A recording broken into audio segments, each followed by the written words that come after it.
it was by taking control over Latin America that America took its first imperialist act. Decade after decade after decade, American imperialism intervening, overthrowing regimes, killing hundreds of thousands of people. In every single country, you have at least one bloody coup orchestrated, carried out, supported by America. The Don Roe doctrine, the Donald Trump version of it, is a combination of both things, isn't it? America for the Americans, but also the right to be the policeman of this. Right to do whatever we please.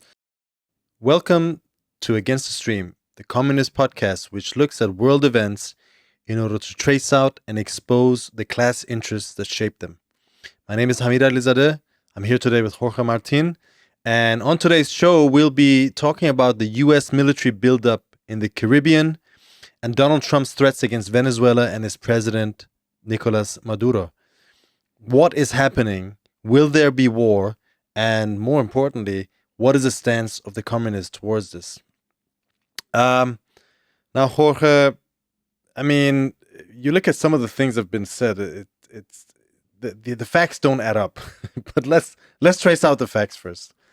There has been a designation of Nicolas Maduro, the president of Venezuela, as a head of a cartel, of a drug cartel, which is called Cartel de Sol, correct? De los Soles. De los Soles, sorry.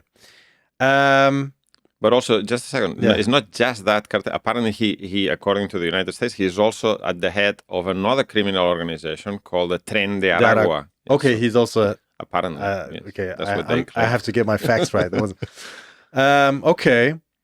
There's been a bounty on his head. There was already a bounty on his head, which was upheld by the previous administration, $25 million. Now it's raised to $50 million. And there's been the bombings of a series of boats, which the Americans claim carry drugs to America. These are mainly small speedboats and fishing type of boats. Yes. In order to carry all of this out, they have brought in, I mean, this is a serious matter, but I'm just, as I'm listing it, I'm just finding it funny. Yes. The speedboats and fishing boats that are seen as a threat to America. Donald Trump says every boat that's bombed, 25,000 lives are saved.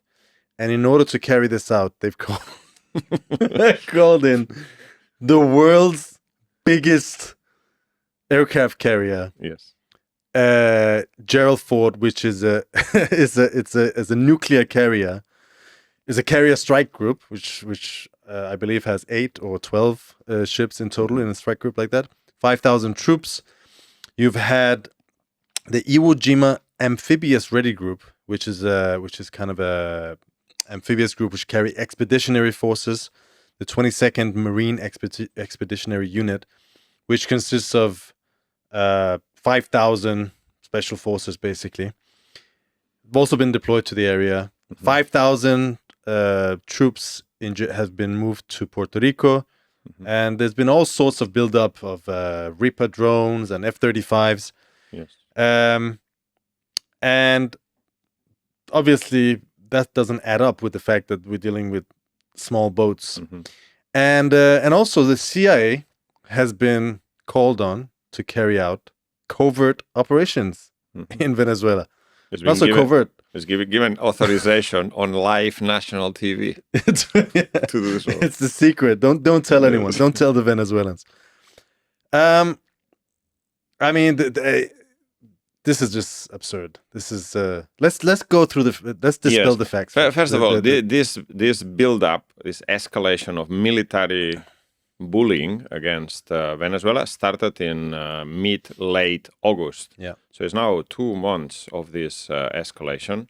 All these Navy ships and fighter jets and so has been moved onto into the area.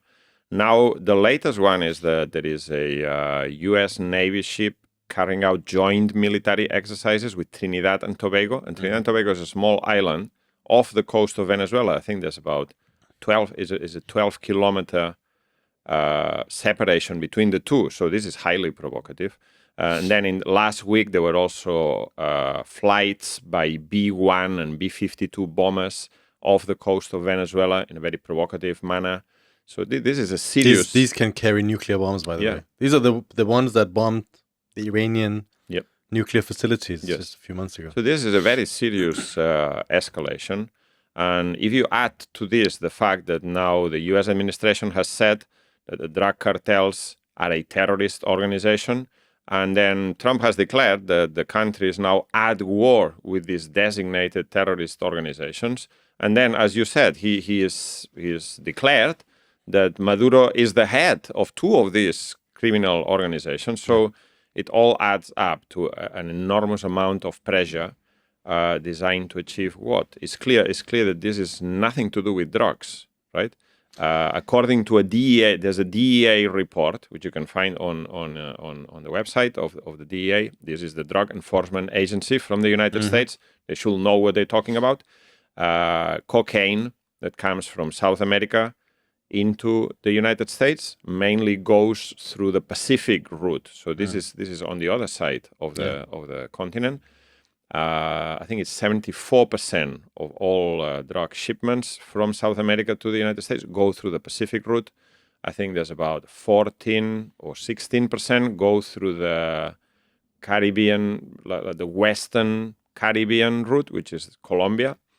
And then only 8% go through the Venezuelan Caribbean route. Venezuela is not a cocaine producing or processing country, according to the United Nations and US reports. So if Trump was really interested in fighting the cocaine trade by these means, which don't seem very effective to me, but in any case, if he was to do that, he will be targeting other countries. He'll be targeting Bolivia, Ecuador, Colombia, Peru, where drugs are produced and transferred to the United States. But he's also mentioned fentanyl, which everyone knows is not produced is produced in Mexico with perhaps chemicals that come from China, but it's got nothing to do with Venezuela. And also these boats, they cannot reach America. No. Someone said for one of these speedboats to go from Venezuela to the United States, it will have to refuel 20 times. So you have to stop at a number of whole different islands, and it makes no sense whatsoever. In fact, the Colombian and the Venezuelan presidents have said that some of these boats are probably people smuggling boats going from Venezuela to Trinidad, or fishing boats. In one case, there was it's ordinary people. It's just ordinary people. And I mean, recently there were a few survivors. Yes. And they had nothing to do with drugs. In fact, one of them was one of the survivors, was an Ecuadorian citizen, who was sent back to Ecuador. The Ecuadorian government is a very pro-US government. It's aligned with the United States, a right-wing government. And they said, we're not going to prosecute him because we have nothing against him. He's not committed any crime on Ecuadorian soil. We have nothing. So it wasn't really a drug dealer, was it? In the last week or so, they've also started bombing some of these boats coming off of Colombia. Yeah. And the latest I heard was at least one of these boats sent out the distress signal before it was attacked by the Americans. So they sent a distress signal asking to be saved, rescued, and the Americans bombed them. Yes. It's just cold-blooded murder. More than 60 people, they say, have been killed. Yes, so as many people have commented, if you really want to fight against drug trafficking, you surely will arrest these people with the military means that are at their disposal at this particular time. You arrest these people, try to get intelligence from them, try to disrupt the supply lines and so on. No, this is just an act of naked aggression, just to show off strength and send a strong signal. But what's not very clear is whether this signal is being sent against the drug cartels or rather this is a signal against Maduro and the Venezuelan government that we're coming after you. It's like a very crude and absurd form of gunboat diplomacy in the end, isn't it? Now, the main thing is, what do the Americans want? Because there have been negotiations with them. But by the way, we have to say this started even before. Obviously, there's been a sustained campaign against Venezuela for decades now, since the rise of Hugo Chavez to power in 1998. And But there were sanctions, and so all the way back to the 2002 April 13 coup, which was organized with full participation of the CIA and the United States, the Spanish government, and when so on, they against kidnapped the elected president Chavez. Chavez. You had also the Trump administration imposed also tariffs recently, 25% tariffs on anyone who buys Venezuelan oil, which is quite a sweeping thing. Yes. Something they haven't done on Russia yet, although now they're threatening to do it partially at least. But there were negotiations going on. This is the second time. I think this is a pattern now. With Iran, there were negotiations, and while they were going on, you saw an aggression. And here you have negotiations between Richard, what's his name? Grenell, who is the U.S. envoy to Venezuela, and the Maduro administration. Is the U.S. presidential envoy for special missions. So not just Venezuela. It's like a fixer, a negotiator. But let's just go back a little bit. In the first Trump administration, Trump already attempted regime change in Venezuela. Regime change is just a name for organizing a coup in another country where you have no right to do anything like this. So they attempted to remove the government at that time. There was this guy, fantasist Guaido, declared himself the president, stood up in a public square, said, "Hey, I'm the president." And the United States says, yeah, he's the president. And then they imposed sanctions, very, very harsh sanctions on Venezuela, including oil sanctions. And then they started organizing all sorts of maneuvers. An attempted incursion over the border with Colombia. And then in 2020, there was a failed mercenary disembarkation in La Guaira in Venezuela. Basically, there was an attempted coup in was it May in 2019. This all failed, and this was all being pushed within the first Trump administration by people like Mike Pompeo, John Bolton, who was then dismissed, and people like Elliot Abrams, who's a veteran of the Cold War, the dirty war in Nicaragua in the 1990s. The people who are ideologically motivated, they hate communism or anything that resembles socialism, and they wanted regime change in Venezuela. Now they failed. And then Trump seemed to, at that point, distance himself. He'd been convinced by these people that this was an easy operation. It completely failed, and then he dismissed most of them from his administration. The second time he came to power this year, he opened negotiations, as you say. All the way back in February, Grenell was in Venezuela. He had meetings with Maduro and other high-ranking officials, and they reached a deal. And the deal was that Venezuela was going to accept these deportation flights from the United States.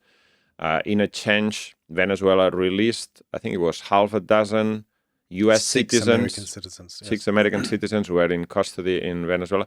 One of them had been arrested for drug trafficking, which now Trump wanted him released. Doesn't really make any sense.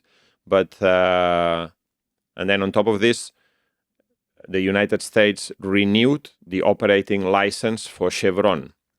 Chevron is one of the very few oil multinationals that has continued to operate in Venezuela throughout sanctions and all this period, because they had a special license from the United States to operate.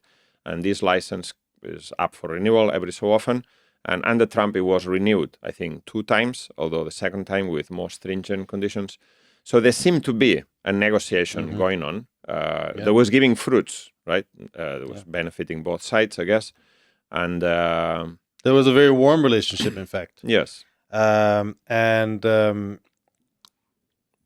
The demands of the Americans in those negotiations were, one, significant oil concessions and mineral concessions, which they have gotten, a cutting of ties with China, Russia, and Iran.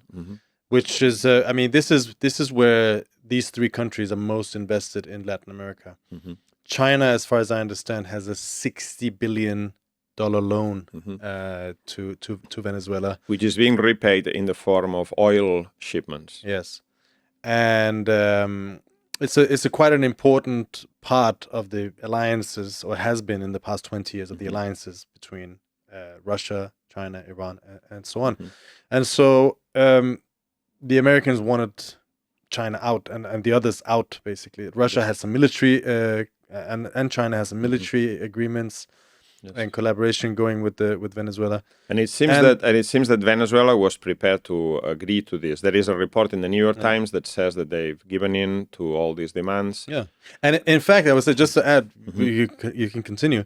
In fact, after, you see, they reached a deal with Grenell, and everything seemed to be hunky dory. Then you see the ramping up of rhetoric by Trump. He rips up the deal, doesn't want to have anything to do with it. There's another agreement. There's another demand.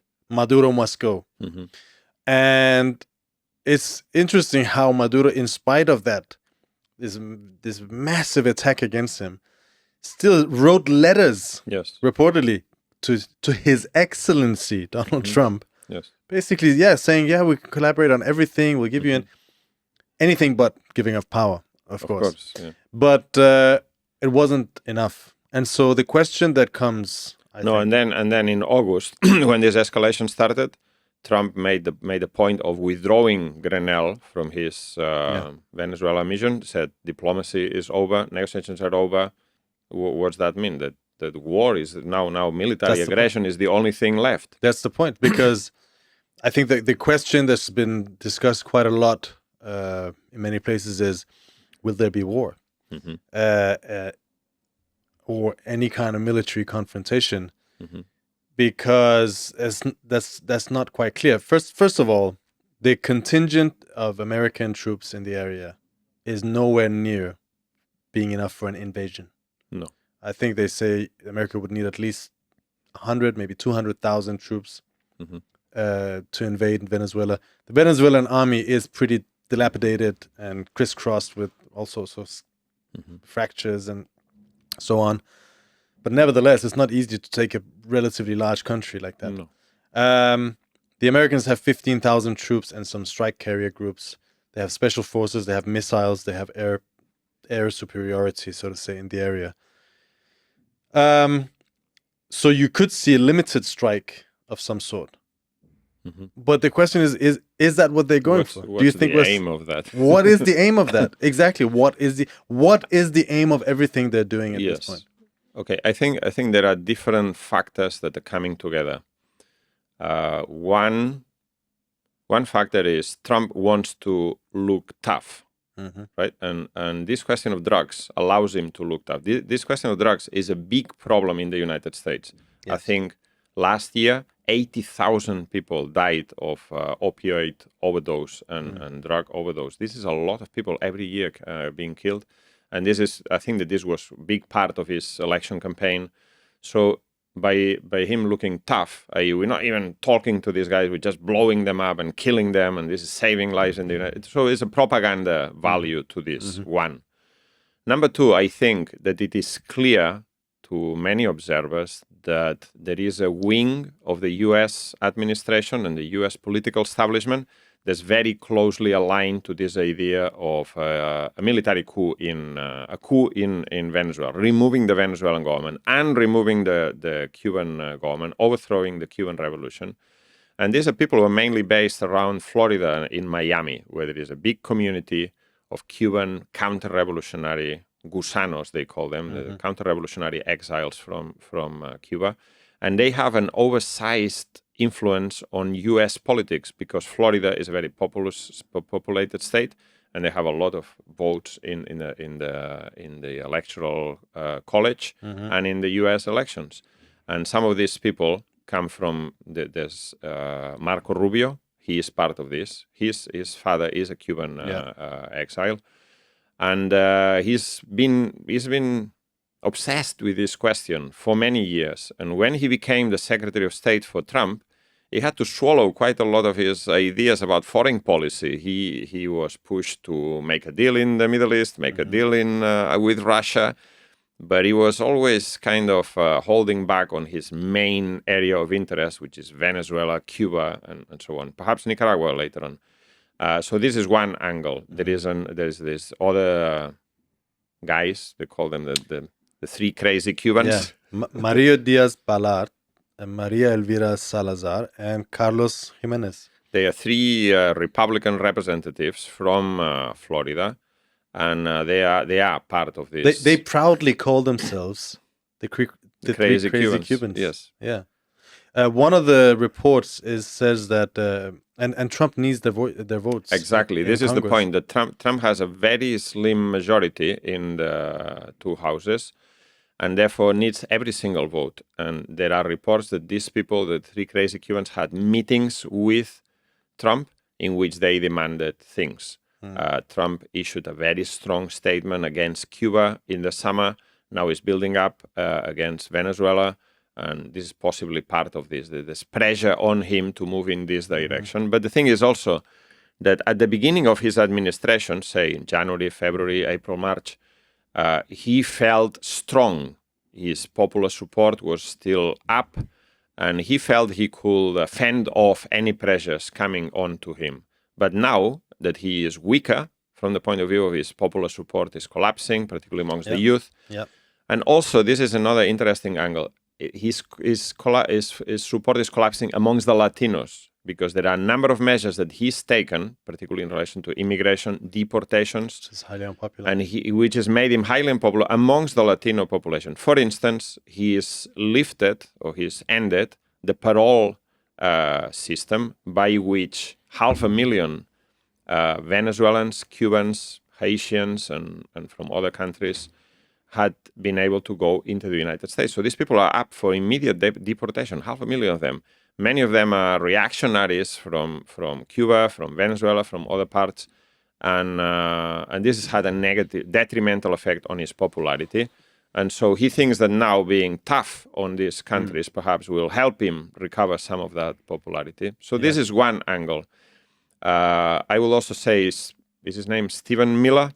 He's the Deputy Chief of Staff. And he is ideologically committed to all these ICE raids, anti-immigration, being very tough and demonstratively tough, and so on. Then there is this question of the Tren de Aragua. This is a criminal organization that exists in Venezuela. I don't think it has anything to do with the Venezuelan government. That's a separate matter. They're also not mainly organized around drug trade. No, but they are active in the United States. Yes. So Trump has said in the last few weeks, he said, Maduro open the doors of the jails, so all these criminals will come to the United States. This is madness. This is not true. But in any case, from the point of view of this guy, Stephen Miller, being tough on Venezuela makes sense from this point of view.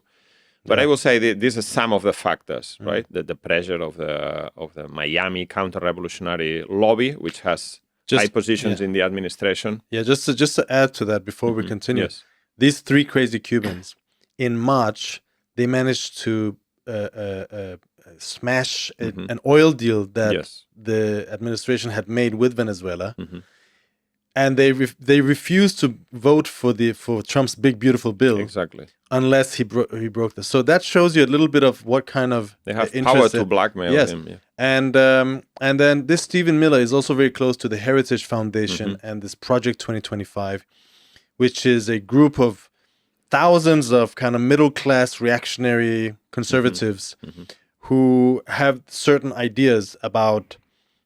One is about immigration, about protectionism. A lot of these ideas come from them about changing. They have libertarian ideas about the state, about cutting it down, way down. But one of the ideas they have is re-hemispherization. Yes, which is, and we'll get to that in a minute, but which is a turn away from policing the world, but doubling down in Latin America as our backyard. They're kind of like looking back to the good old days, so-called good old days of American imperialism. Yes.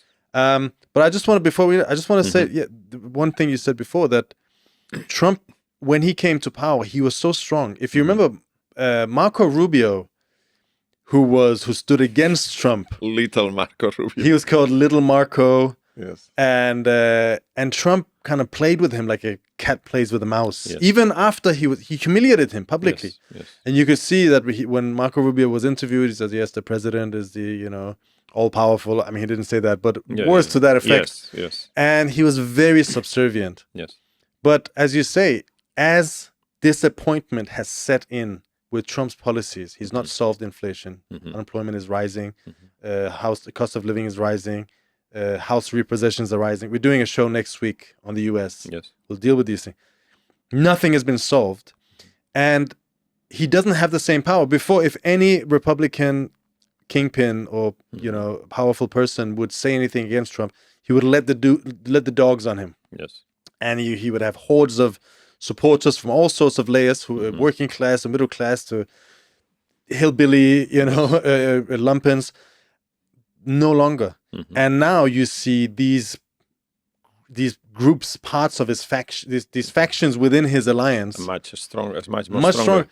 Around the Ukraine, we saw Mike Johnson and what's the name? Lindsey Graham, basically forcing his hand to not to pull out of the Ukraine war, and now basically, I mean, we haven't dealt with it, but he's bought into that war in a certain sense. Lindsey right? Graham is also very belligerent on the question of Venezuela.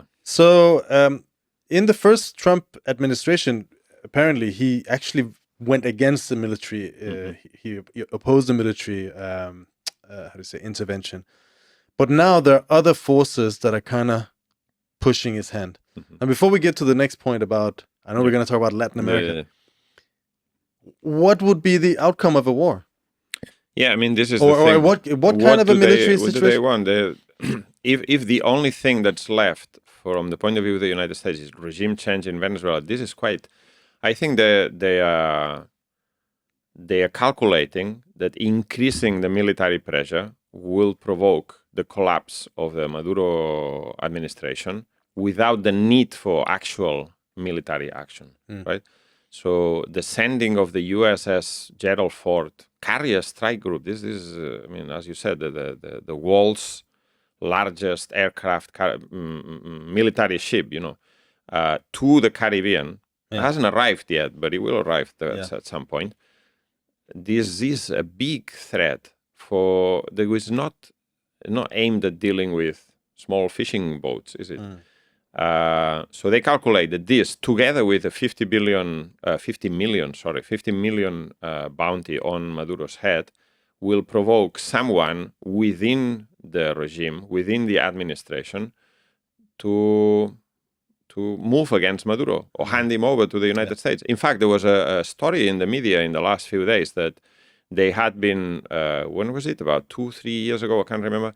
They had been working on a military officer who was the guy who was the captain was piloting Maduro's personal plane to convince him or blackmail him into delivering Maduro to the United States. So this is the kind of things that they're doing. They're calculating that perhaps some high-ranking military officer, the army will move against Maduro, not so much in order to claim the bounty, but in order to have safe passage, but this has not happened yet, and there's no signs that this is actually happening. Yeah. And so, what's the next step? if you make threats, but then you don't follow up, then you end up looking weak, right? Trump doesn't like that. So and so this has a logic of its own. Maduro is not prepared to fold. Quite rightly, I will say, why should he accept being removed by a foreign power? Yeah. But what follows from that is not very clear. The only thing that will follow now they've been attacking these shipping boats off the coast. The next thing is that they're going to attack some targets on land in Venezuela. Yeah. It could be targets of some drug cartels in the jungles in the border with Colombia or something like this. This is first possibility. Another option that people are talking about is a decapitation strike, something like what the Israelis tried in Iran. That is the killing Maduro. Killing Maduro, some high-ranking officials. But there are others, even in the U.S. administration, that are saying, look, removing the leadership in Venezuela could lead to a collapse of Venezuela into a situation like Libya, where you now have, 2-3 different authorities, governments backed by different foreign countries. This is not something that particularly Trump wants, because Trump came to power on this idea of putting an end to forever wars and foreign military interventions. Yeah. So Trump will be keen or amenable to a short, sharp strike that delivers immediate results. But this is not so easy to achieve. Yeah. And also there's another factor, a foreign military aggression against Venezuela will have consequences in Venezuela and throughout Latin America. Yeah. There's a long history of U.S. military interventions and military coups. People hate American imperialism. I tell you, if there's an attack on Venezuela, U.S. embassies will be attacked throughout Latin America by angry crowds of workers, peasants, and youth, quite rightly so. Yeah. And in Venezuela itself, if there's any form of foreign military intervention, whatever people may think of the Maduro government, we can come to that in a minute, people will resist. People will resist foreign military imperialist intervention. And this wouldn't be just a walk in the park. What happened in Iraq? In Iraq, they also massed, was it 200,000 or half a million troops? They had an aerial bombardment campaign. They destroyed the resistance of the Iraqi state and the Iraqi army. Then they invaded. And then what happened? Then over the next 10, 15 years, they had massive insurgency, people resisting foreign imperialism in one form or another. And they couldn't get proper control. Yes, I mean, when you read the bourgeois commentators, they say, oh yes, there's three scenarios. One is pressuring Maduro to step back. The other one is, and just leaving it at that, and maybe bombing a little bit here and there. The other one is decapitation, and the other one is invasion. But they kind of separate these out. But as you say, there's a logic from one to another. And every time, Trump already seems weak and indecisive and erratic. If he goes ahead with this, he goes to here now and then pulls back, he's going to seem weak. But a decapitation strike, which is also what a lot of these people are. Although can I say that Trump has done this before with Yemen. He said that we're going to take out the Yemenis and their ability to send missiles to Israel. And they went to a very short conflict. And after, what was it, a week, 10 days, he declared victory. And he said, that's it. And it wasn't really a victory at all. There is a difference, though, which is that was when he was stronger. Yes, exactly. And also that was when there were no particular Yemen hawks. I don't think anyone in America has any desire. But there are lots of people in the American ruling class which are very intent on invading. And they've already been talking to the Venezuelan so-called opposition, right? They've been talking to people in Madrid, in Miami. They're heavily involved in drafting. They have what they call a 100 hours plan. That is what they will do the first 100 hours when they take power. Well, I was listening to Al Jazeera, and they were interviewing someone who was definitely not a Maduro supporter. But he said, look, I think it was quite a rational scenario he landed. He said, look, what you basically want is a regime change. These guys want regime change. Yes. Removing Maduro now in this manner, removing him in any manner, really, would risk throwing the whole country into a complete disarray. There are gangs, there are militias, right wing, left wing. The army itself is very fragile. It could fracture along all sorts of lines. And even in the best case scenario, running a country like that would be impossible by a Venezuelan only force, because you would have such a chaos coming out of the situation. And therefore, it's a regime like that could not function without direct U.S. military support. And what did that mean? That's mission creep. Mission creep. That's what you saw in Vietnam. That's what you saw in lots of other places. And it has a logic of its own. So it's not an easy proposition. Obviously, the United States is the most powerful imperialist power on earth. We're talking about the Caribbean. This is really the backyard. They can move any number of forces they want there. They can use missiles, they can use drones, and so on. But they need to follow up on these questions, and very easily they can get entangled into a protracted military intervention in Venezuela, which is not something they want or something that will end up well for them. Heck said, he was out saying, what we need are pinpoint military operations with a clear end goal like the one in the first Gulf War. That's what Yes. you've been saying. This is everything but that. Yes, exactly. You know. Okay. So back to the real reasons behind all this. The broader reasons. one element is Venezuela itself, right? But the other element is Latin America as a whole, South America in particular, and here there are two or three things that are linked. One, what you said, the re-hemispherization. Is that a word? Re-hemispherization. It's gonna be now. Basically, is basically the idea that the United States should pull back from foreign wars in far away lands and re-strengthen, but not as a sign of weakness, but a sign of re-strengthening its core immediate interests.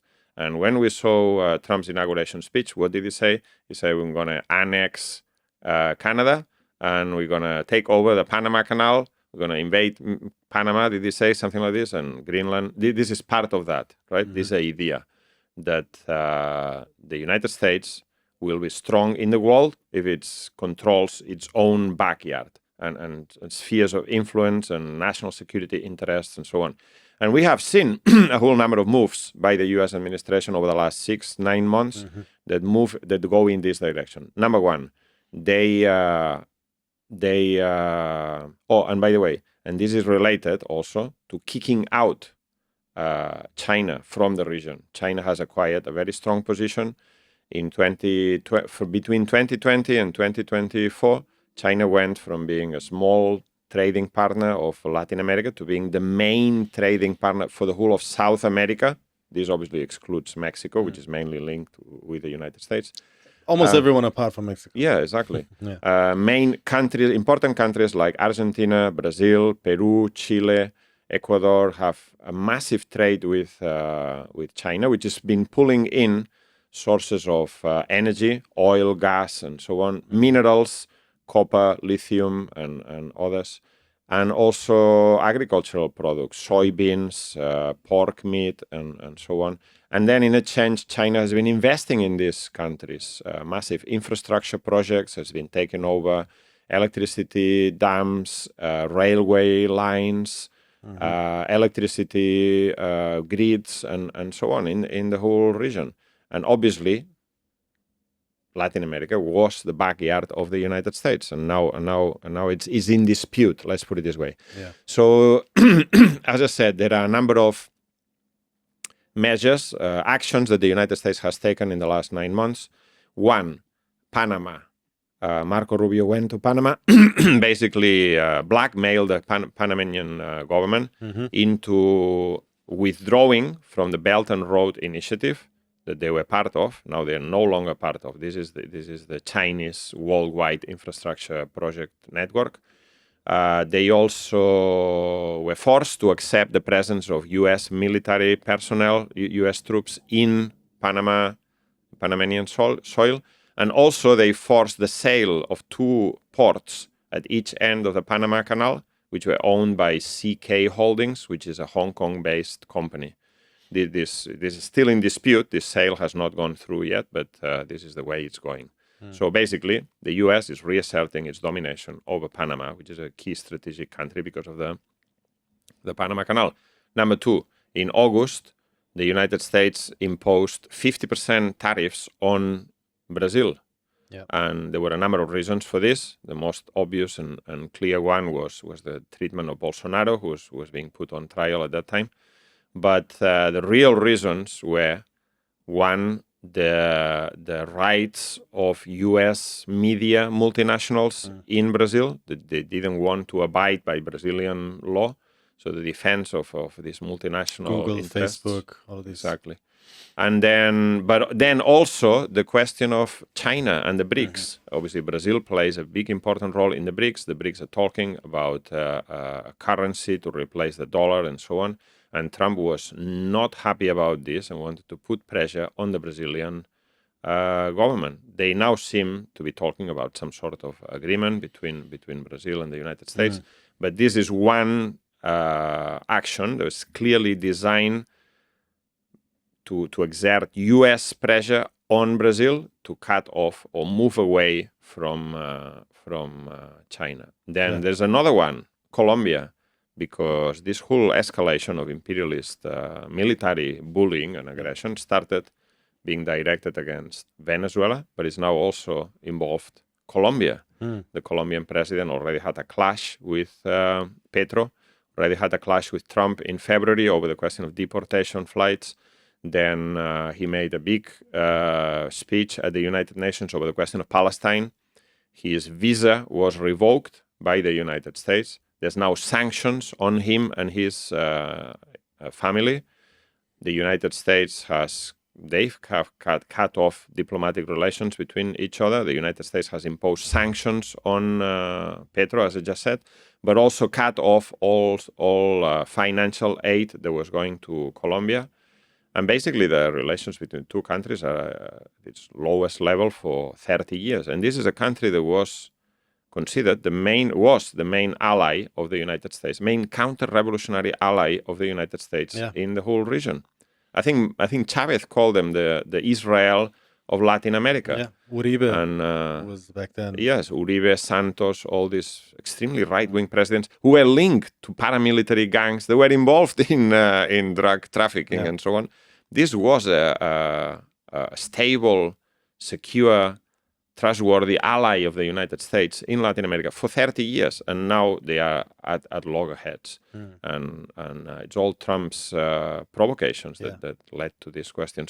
So Colombia is another angle. Colombia is also basculating more towards China, increasing its trade with China, diplomatic relations. They just joined the Belt and Road Initiative. Yes. In fact, 20 countries in Latin America are part of the Belt and Road Initiative.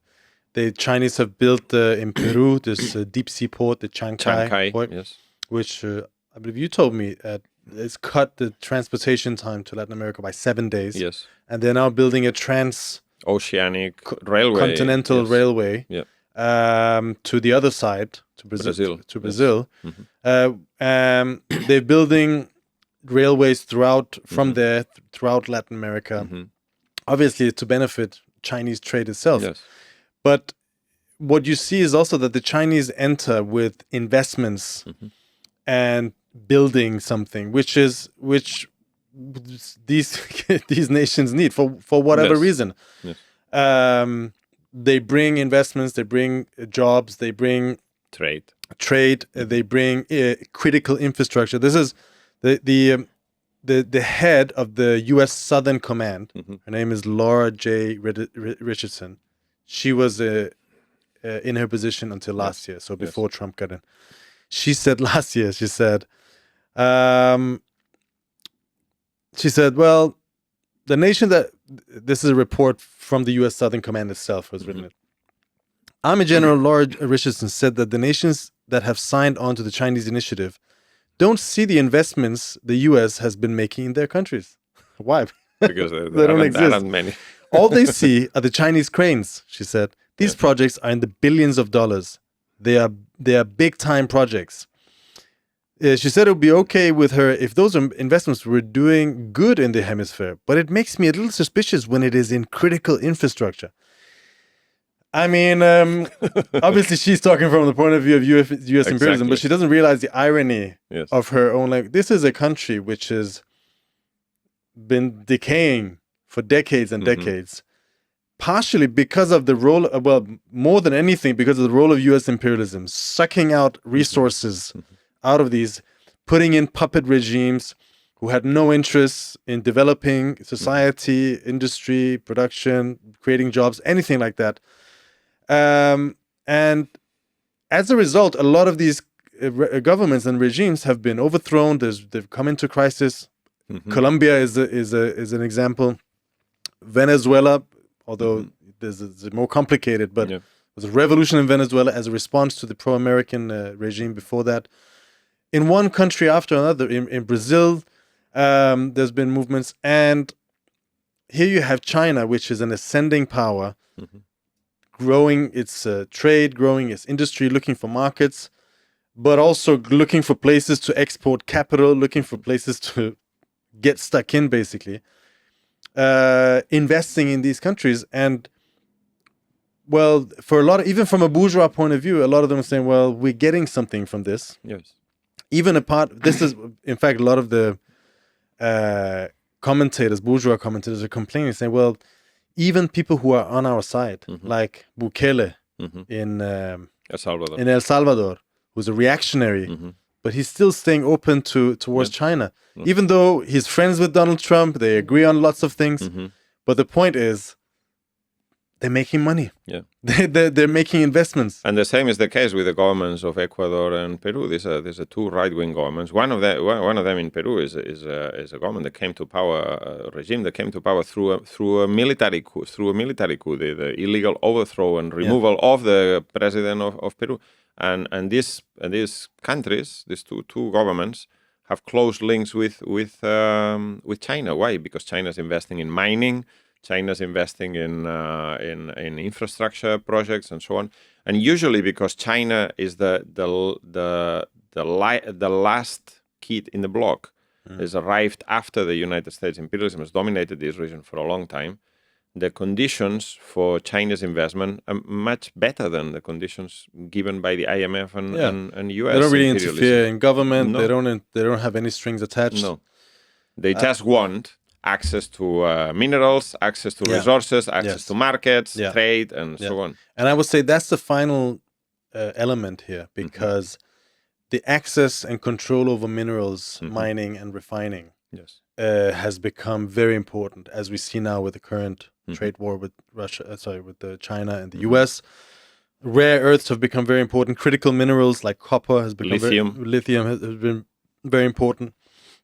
And Latin America holds 60% of the world's lithium reserves. Exactly. Mainly in Chile, Argentina, and Bolivia. 40% of the copper reserves. In Chile. And 20% of the world's oil and gas reserves.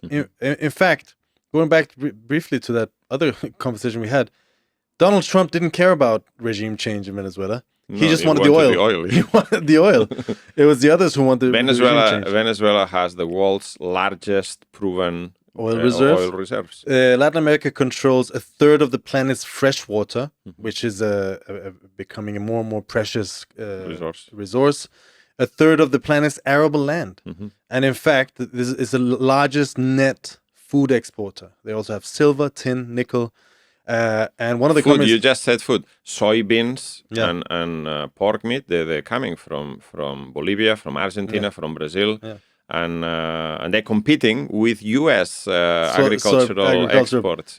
Gallium. One of the comrades just told me before this show that they found a huge deposit of gallium in the world's longest, I think the world's oldest working mine in Peru. Yes, that's true. Which is Cerro del Pasco. Yes, which is extremely easy to. I mean, there's a whole lot of things that make that mine very, very attractive. So there's also the securing America's backyard is also securing resources for America to compete with other world powers. Exactly. Which is something that's becoming more and more important. So I've mentioned Panama, Colombia, now Venezuela, Brazil, but also there's the opposite example of Argentina, where there is a government of Milei, which is very close politically to Trump, but was in difficulties before this last election, economic difficulties.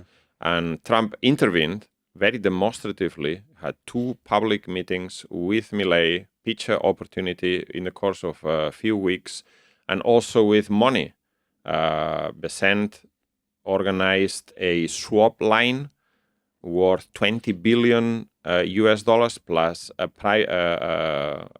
is a private loan, but is backed by the government or promoted by the government of the United States. It's a private loan for another $20 billion. The U.S. government has bought $400 million worth of pesos, of Argentinian pesos, in order to prop up the currency, and basically helping Milei and saying this money will not be forthcoming if Milei loses the election. Basically threatening the Argentinian people. Exactly, blackmailing them. But this also came with strings attached. The U.S. administration said to Milei, okay, no more mining concessions to China, no more Chinese presence in key strategic infrastructure in Argentina, and we need to investigate what's happening at this astronomic observation base that the Chinese have in the Patagonian desert in the south of Argentina. So basically, it's also about China. It's a combination of things. The United States wants to reestablish its domination over the continent, and this means kicking out the Chinese so that they can have sole access to all these minerals, resources, and agricultural land, and so on. Yeah, all of this has echoes of the Monroe Doctrine. Exactly. A lot of people have called it the Donroe Doctrine. Mm-hmm. Which, they say history repeats itself. First time as a tragedy, second time as a farce. I think this is a good example. I mean, the Monroe Doctrine is an interesting thing. It was formulated in 1823 by Richard Monroe. James Monroe. James Monroe, okay. I think so. Now you make me doubt myself. No. James Monroe. And basically, it was summarized in this one sentence: America for the Americans. And it was an attempt. At that time, the United States was still a relatively young capitalist country. I wouldn't say it was an imperialist power yet.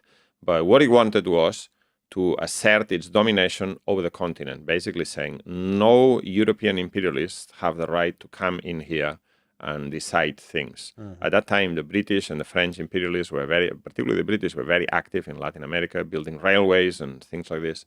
And they said, no. This is for and colonizing. And Spain was still in Cuba and Puerto Rico, and so the United States was saying, this is our backyard, and you stay out of it. And this was seen, at that time, it was still seen as a kind of a mutual defense pact. The United States will help Latin American countries to kick out these other guys from Europe.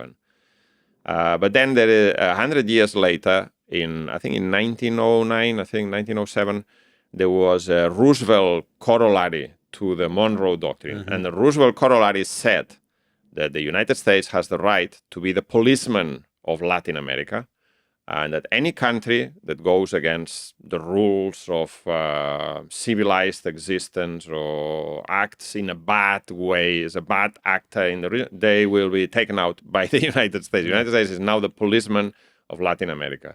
And I think that the Donroe Doctrine, the Donald Trump version of it, is a combination of both things, isn't it? America for the Americans, but also the right to be the policeman of this. Right to do whatever we please. But the problem is that in 1909, when the Roosevelt corollary, the United States was a rising imperialist power that was very dynamic, and then established its world domination shortly afterwards. Now we are in a situation where the United States is a declining power. You can compare it a little bit with today, where the American imperialism was developing its industry, developing its economy, refining its methods, and gaining a foothold, whereas British imperialism was decaying, was stagnating, and European imperialism was in a full has started its decline already. French, Spanish, Portuguese, all of these were kind of at a dead end, and the Americans. Later on, a few years later, you had the Woodrow Wilson. The 14 points of Wilson, that was to the whole world basically. But back then, the Americans were coming with trade, and they were coming with investments, and they were coming with an entirely different. They were still imperialists, obviously, but today they don't have any of that. They've become ossified, stagnant and stale. The American economy, American capitalism, has been eaten up by rentierism, financialization. And these huge monopolies who dominate, it's kind of lost its agility. And here you have China coming up. I will say the beginning of China's dominant role in South America was after the 2008 crisis, because the United States was in a deep crisis, and China came to the rescue. The crisis in China came a bit later in 2011, 12, 13.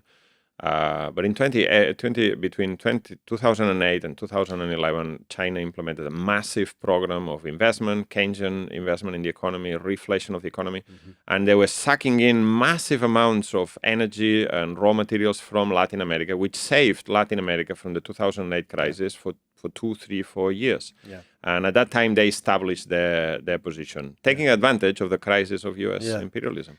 But back in the early 20th century, what you had was basically this was the first major kind of assertion of American imperialism. Yes. It was by taking control over Latin America that America took its first imperialist act.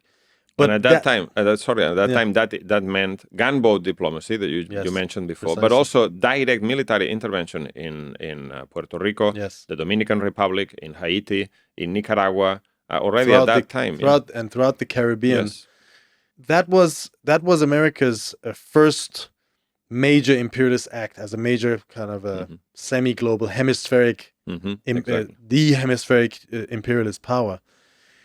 And the legacy that is left is also an important factor, because when the Monroe Doctrine was announced, when America was still an up-and-coming capitalist power, it was dynamic. It was fighting against the stream against the British and the Europeans. It was actually seen as an ally by some of the Latin American independence movements, and it was seen as someone that they could ally themselves against the main enemies, the main imperialist powers of the world. But today, you have more than 100 years of like the most despicable crimes, decade after decade after decade.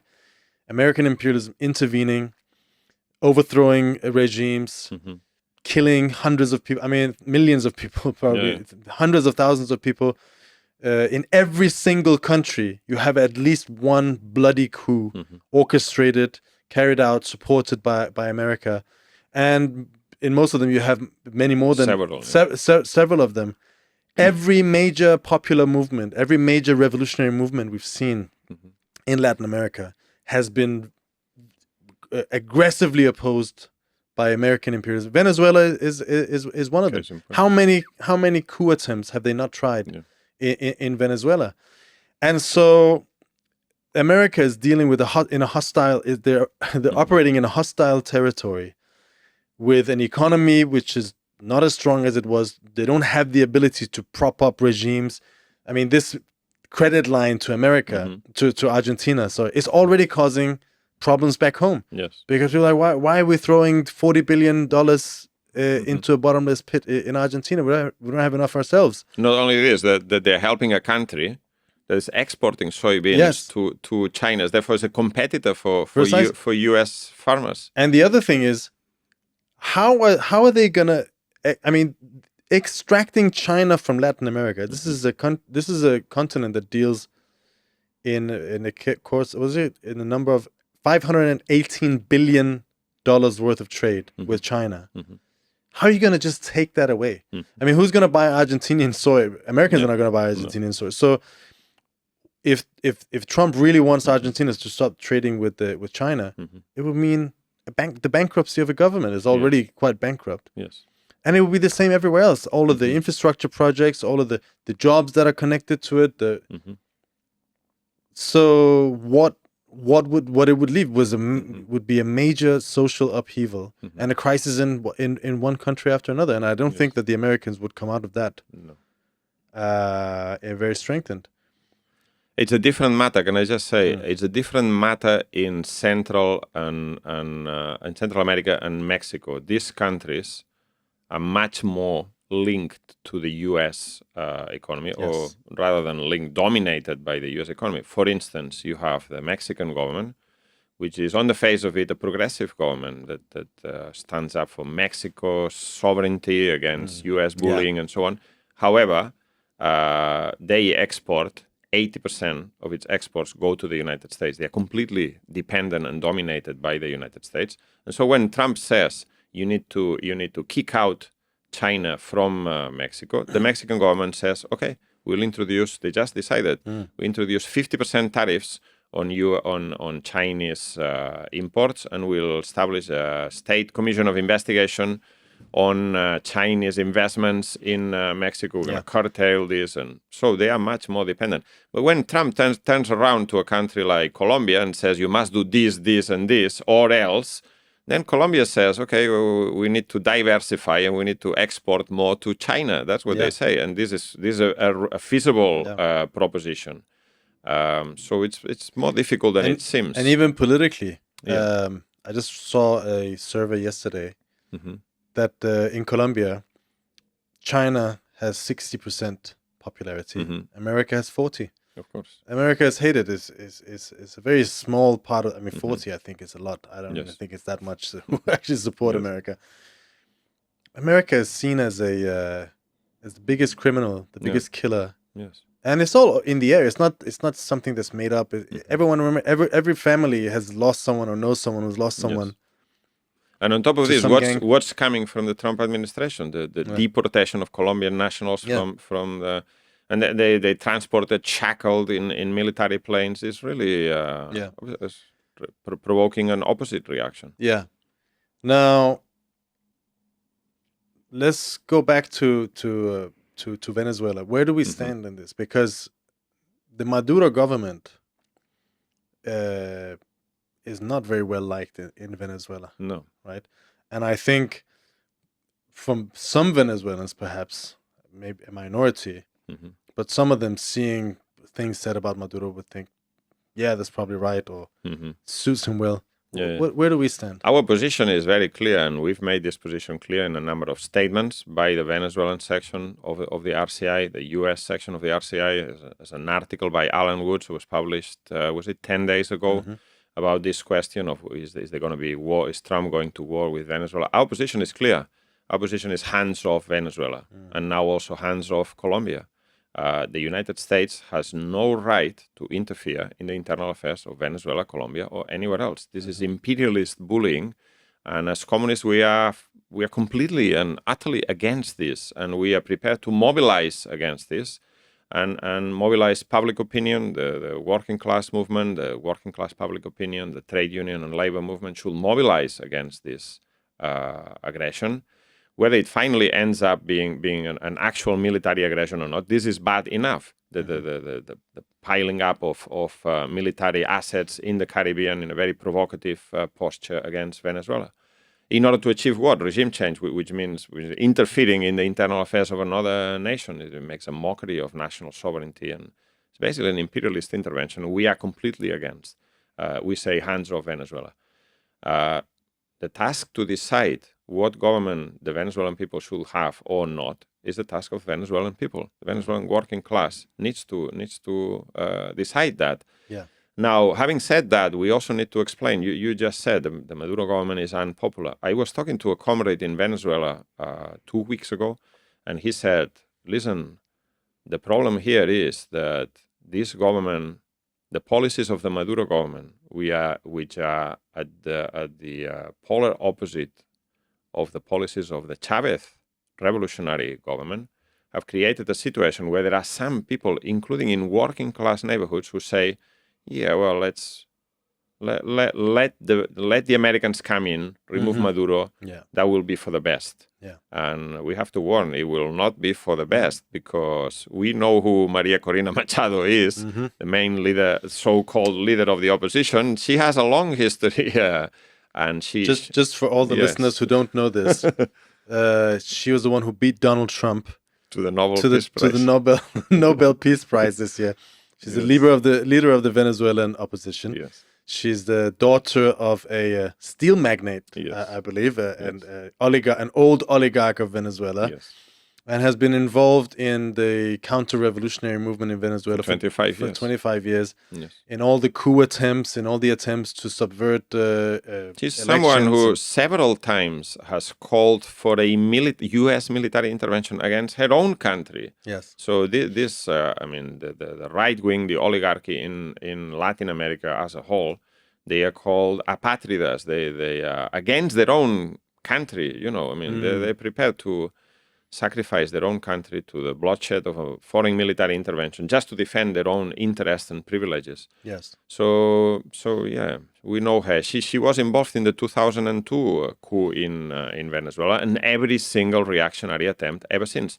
In fact, within the Venezuelan opposition, which is all of it is very reactionary, she's considered as a hardline.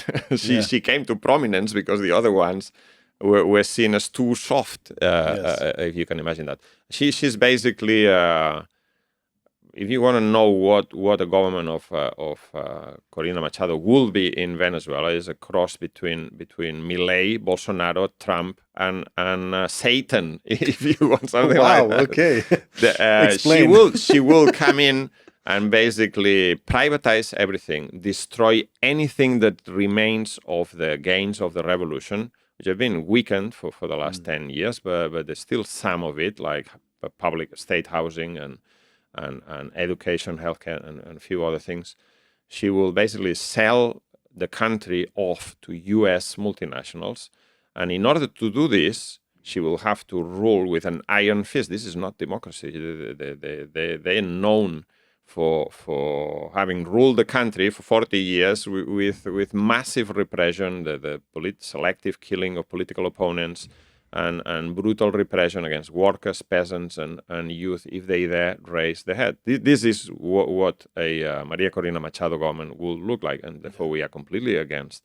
But we also have to say very clearly, look, the Revolutionary Communist International, which previously was known as the International Marxist Tendency, played a big role in the defense of the Bolivarian Revolution between 2002 and between 2002 and 2015, approximately 2013, the death of Hugo Chavez. There was a revolution in Venezuela, and this was very inspiring period. No, I just wanted to. I didn't want to interrupt you, but I just want to say, because I think I'm young, but I realize I'm not young anymore. People who are actually young today probably don't know the Venezuelan Revolution, but the Venezuelan Revolution, I think, is the deepest revolution of the 21st century. Yes. It was a revolution that lasted for almost 2 decades. It started, you can say in a way, with the election of Hugo Chavez, who was an ex-military officer who had, in 1992, headed like a coup / mass movement against the oligarchic regime, US-supported oligarchic regime. He went to prison. He came out. He stood in elections 98, and he won a sweeping victory. And since then, a campaign of sabotage, attacks, coup attempts started against him, carried out by the oligarchy and the Americans. And in the course of fighting against that campaign, he moved further and further to the left. Starting from saying, we need a third way, where we don't want capitalism, we don't want socialism, to saying we are revolutionaries, we want a socialist revolution. The bourgeoisie, the national bourgeoisie must be expropriated. He nationalized the oil, which was, Venezuela was run like a banana republic by American oil companies, more or less. Yeah, oil had actually been nationalized in 1976, but it was in the hands of an unelected, unaccountable board that was in cahoots with multinationals. He took control back. He took back control. He took control of a series of other steel, telecommunications, some of the banking. Nationalized some parts of the economy. And he set in motion a whole series of social programs. Literacy programs, healthcare programs, education, housing. He built how many houses? I think it's a total of 3 or 4 million houses that were just given to people, given to poor people who used to live in shacks, people who had nowhere to live, no infrastructure, all of these things. And agrarian reform, and a lot of this was built. Most of this was built on the basis of massively high oil prices because of the world economic boom at that point. However, as much as he talked about, as much as he railed against capitalism, he didn't. Capitalism still existed. Capitalism still existed. In fact, in one of his last speeches before his untimely death, he said, we talk about socialism. We give socialist names to things. This is a socialist roundabout. This is a socialist factory, and so on. But there is no socialism, he says. There's still two tasks left in the Bolivarian Revolution. He himself reached this conclusion. He said, one is the establishment of a socialist economy. Two is the destruction of the old bourgeois state that still exists and be replaced by a communal state, the way he posed it. These tasks were never completed, not during Chávez's lifetime and particularly not afterwards. And this is one of the reasons why the revolution in Venezuela was met with very serious challenges and problems. And once oil prices went down around 2014, 15, they went down. They went down very sharply from over 100 to down to 27 or 17 at one point. Dollars per barrel. So that was the end of that idea that you could have something like oil socialism, just to finance all these social programs with the oil money.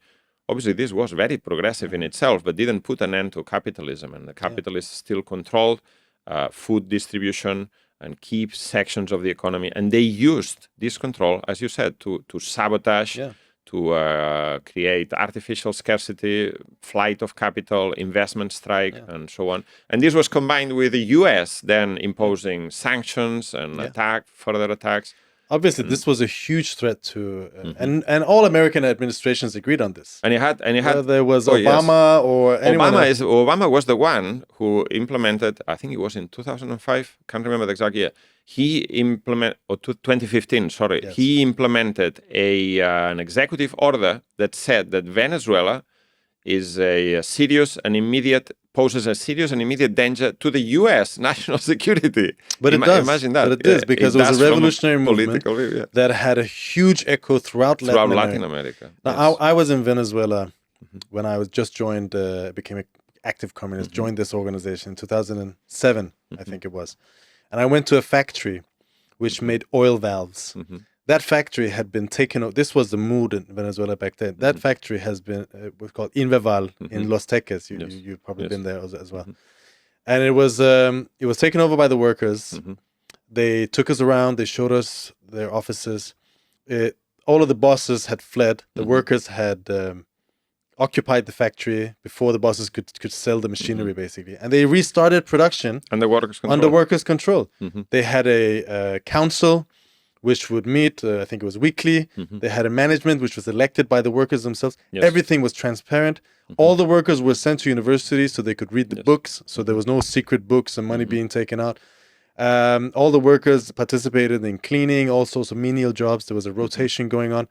And the factory produced more efficiently than ever before. And just to say, what was the attitude of the Chávez government? The Chávez government legalized this occupation, nationalized the factory, and Chávez himself said, this is not going to be a normal nationalization where you have state capitalism. No, this is going to be run under workers' control. And so therefore you should elect the factory president. But this was a factory of 200 people making oil valves, which was a specialized factory. But what I remember them telling us, we're a small group of people went there. They said, but the rest of the market and all the other links in supplies and buyers and suppliers were all capitalists. Still, And so there was a massive campaign of sabotage. Supplies not arising, credit lines not being extended. And so a huge part of their work was just keeping this company going.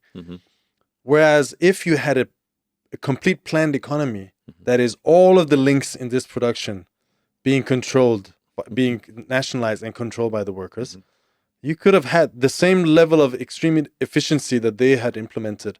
You could have on the whole of the economy, and you could raise living standards. You could, and the workers in the occupied factories, they weren't just facing the sabotage of the capitalist sector, also the sabotage of the bureaucrats in other state-owned companies who didn't want, felt their positions were under threat by the idea of workers' control. And so you had a situation when the crisis hit in 2014-15. The only way to survive was to print money. The only way to keep things going. So they printed money, but that led to hyperinflation. I remember back then some of our comrades talked about the Maduro diet, they called it. You lost weight because people didn't have enough food to eat. And within that, you saw the rise of popularity of right-wing pro-imperialist forces. Yes. Not only this, but also the Maduro government. Maduro was appointed by Chavez. Many people considered him as the continuator of Chavez's policies, but over a period of time, particularly after 2018, there was a sharp shift in his policies. And his policies basically became the opposite of the Bolivarian revolution, where Chavez was nationalizing factories, Maduro was privatizing them into the private sector. Where Chavez was taking over the land and giving it to the peasants, Maduro was taking the land away from the peasants and back into the land owners. Where Chavez was promoting and encouraging workers' control, Maduro destroyed workers' control in all of the state-owned factories. So basically it became the opposite, where workers would... and then in 2018, he implemented a massive package of austerity monetarist measures, which included the destruction of collective bargaining agreements. And any workers that protested around that time, any workers' leaders, trade union leaders, they will be thrown in jail for months and at end without any charges or anything like this. Then he moved against any left-wing political parties that were critical of his administration, including the Communist Party, the Fatherland for All Party, and it took away their electoral registration so that there wouldn't be a threat.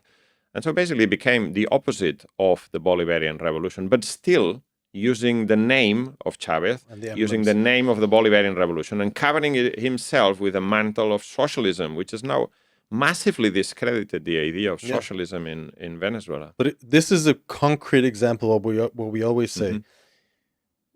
If reformism in a time of crisis means managing the crisis of capitalism, which can only be done through counter-reforms. Which can only be done through counter-reforms, which is a tax on living standards. That is what the meaning of this is. That's why what a real revolutionary policy, a consistent revolutionary policy, would have been to nationalize the entirety of all of these companies. By the way, a huge part of the owners of these companies, or the owners of a huge part of these companies, were the ones who repeatedly would organize coup attempts against the democratically elected on those grounds. They should have been expropriated. They were never expropriated. In fact, they would, until recently, they weren't even imprisoned. Chavez never imprisoned any one of them. The people who took him hostage and forced him to write the resignation in 2002 were still. Because the Supreme Court said there had not been a coup, but a vacuum of power. Something like which is the same Supreme Court, which was controlled by the same old gang that these guys... This is where you see the difference between reformism and revolution. You could have reforms. Chavez gave very important reforms at a boom period. This is a world economic boom. Oil prices were high. But as soon as that finished, as long as you stayed within the confines the of revolution was never completed, and that was what led to this disaster. Of course, on top of this was compounded by U.S. sanctions, U.S. imperialist intervention, and so on.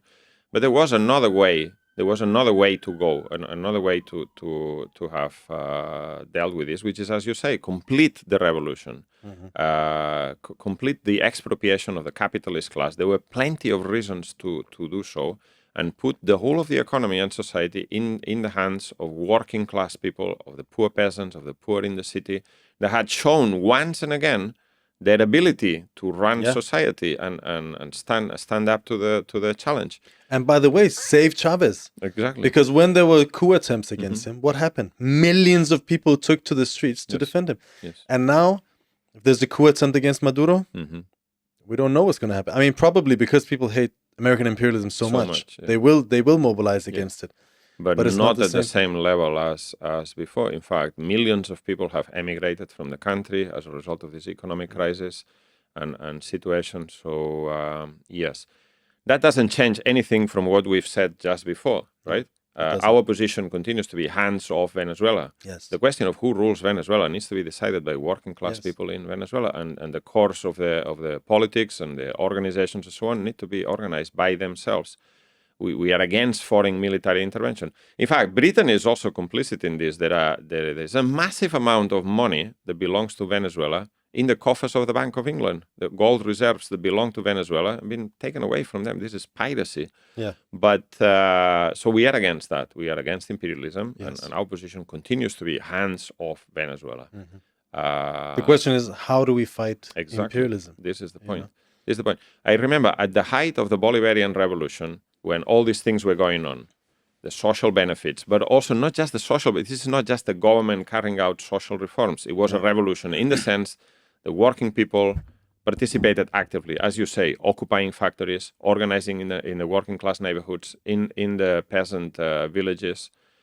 This was a source of inspiration throughout Latin America. People could see that another way was possible, and another way meant clashing with capitalism. Chavez said himself, the only way to solve the acute problems of the Bolivarian Revolution is by abolishing capitalism. And capitalism needs to be abolished through socialism, he said.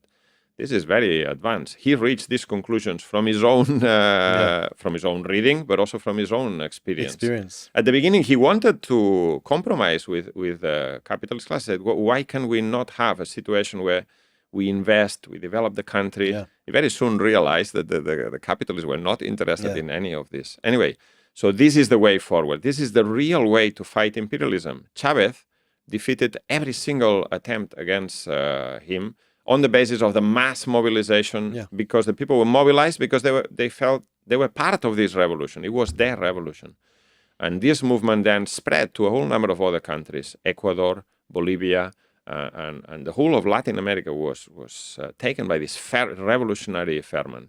Had this been taken to its last consequences, it will have a big impact.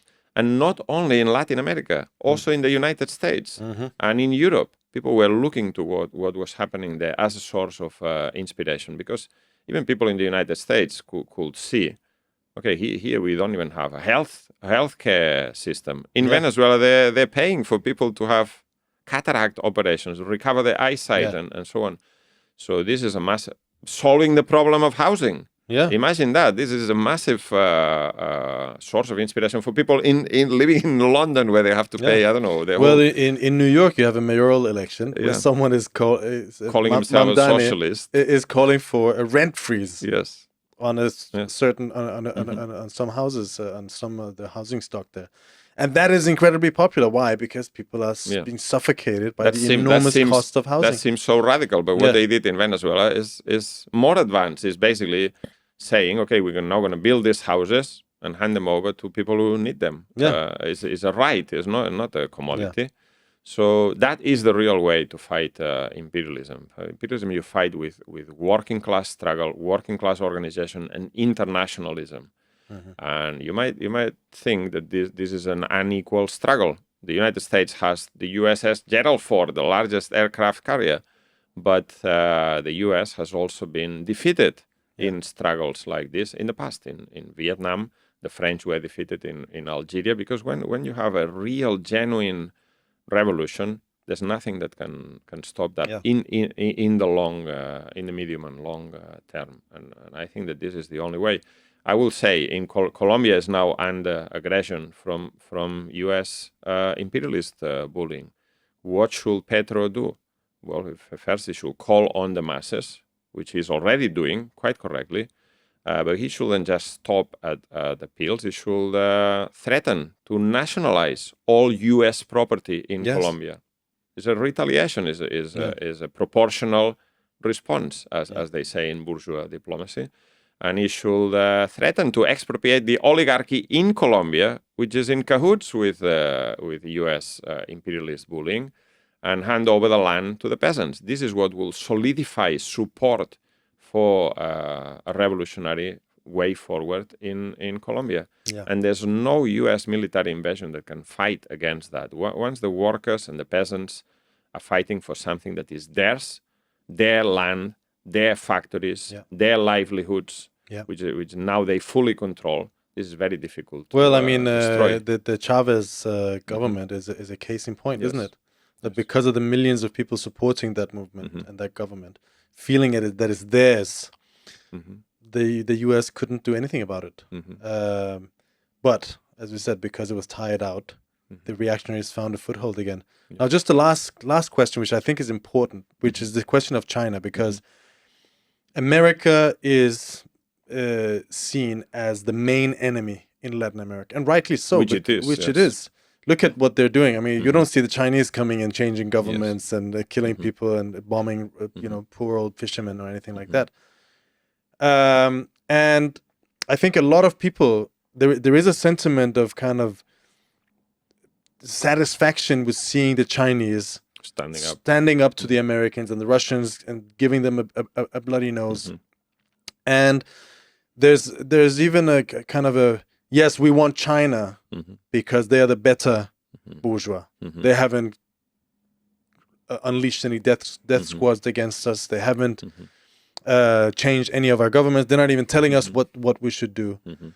And I think it's an important thing, because on the one hand, we need to understand Mhm. that what we see in the bourgeois press every day, there are reports, oh, this is what the Chinese mining companies do, and this is what and there's an agenda behind that. It might be true, Demonization but it's obviously a demonization, because they're saying, no, it's a rival imperialist power. we are the good Yes. imperialists. You should support us against the Chinese. That's what that is, and we have to be vehemently against that. That is, we have to highlight that American imperialism is the main enemy of the world's working class. Yes. However, China Does that mean that China is a friend of the world? Is an ally of the world. Well, Trotsky made the point that a revolution, a working class, can use the divisions between different imperialist powers. Sometimes it might even accept the assistance of one power or another. But that doesn't mean that its interests should in any shape or form be enmeshed with those of that. Because I'll tell you why. Because in many countries of Latin America already, China is playing a big role. For instance, part of Ecuador's foreign debt is with, and Venezuela's foreign debt is with China. So in one way or another, not through direct military intervention, but through the economic ties, these countries are dominated or partially dominated by China. But I'll give you another example, a recent example. There's been a big movement, an ongoing movement in Peru. In Peru, we had, as I said, the overthrow of the Castillo government.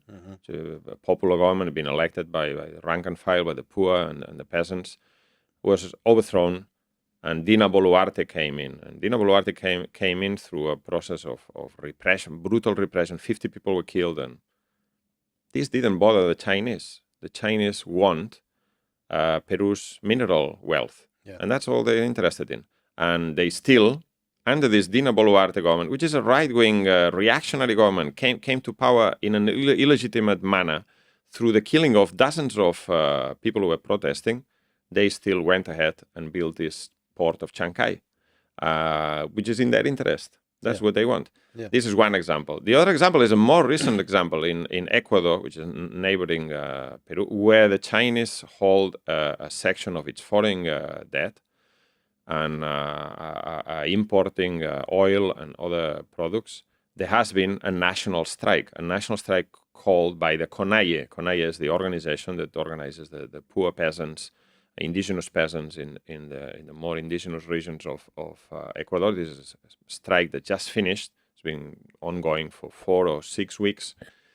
And there is a right-wing president, Noboa. Noboa is the son, I can't even remember his name, Daniel or something, is the son of his dad, Noboa, the elder, let's say, who is the largest banana plantation owner in Ecuador, one of the richest, wealthiest men in Ecuador. He was part of the oligarchy, and as a banker as well.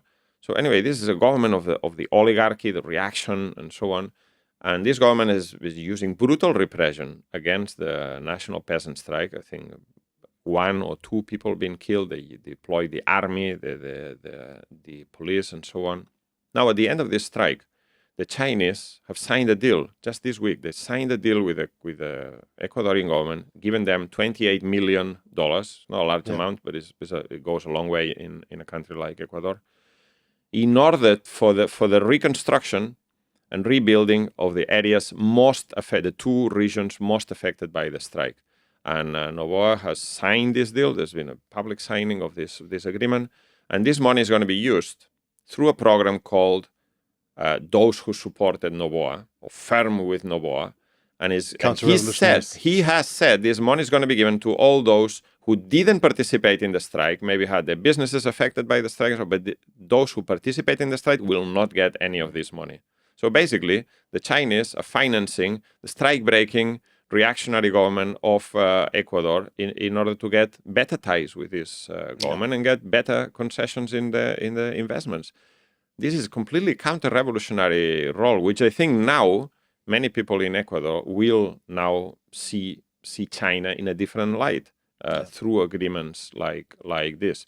So the interests of China clash with the interests of the United States, but they do not coincide with the interests of working people and the peasants of Latin America or anywhere else, I would say. Yes, the liberation of the Latin American people can only be done by the Latin American people themselves, the workers, through a revolution, the workers of the poor, through a revolution, through taking power into their own hands. The local bourgeoisie have failed, the imperialists have failed, and the extent of the so-called anti-imperialism of the Chinese stops at their own bottom line. Yes, and therefore their own interests. They're the only people who have the interests to actually carry out the revolution to the full is the working class themselves. Exactly. Do you have anything else to add? No, I think that's all. Okay, well, it's been a pleasure having this conversation with you. And to all of you out there, thank you very much for tuning in. Don't forget to like, share, subscribe. It's very, very helpful for us. And also comment in the comment sections on Spotify, on YouTube, wherever you're watching or listening to this podcast. And for the rest of you, we will be back next Thursday, 6 p.m. London time. Thank you very much.